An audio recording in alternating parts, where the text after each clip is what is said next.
Сәлем. Иә, бүгін біз дейтін қазақ тіліндегі ең қысқа сөзді айтатын боламыз, достар. Қазақ тілінде тек қана небәрі 2 әріптен тұратын сөз, қысқа сөз бар екен.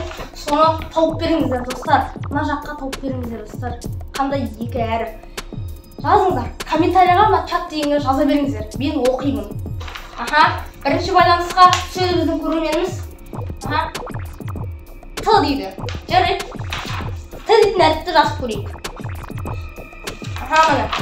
Т. Келесі сөзді айтыңыз. Екінші сөз. Екінші әріпті. Сөздеп бұл.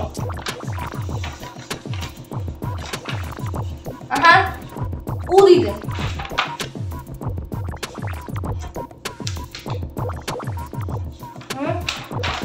Ту дейді, достар. Ту. Жоқ, әттен. Ол дейтін, ту дейтін сөз емес, ең қысқа.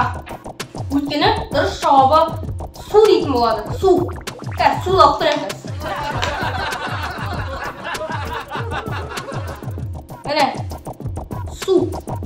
Ешкім кетіп кетті. Дәмі тәтті екен, достар. Дәмі күшті.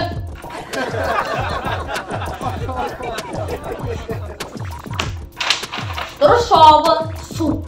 Сіз ұтылып қалдыңыз.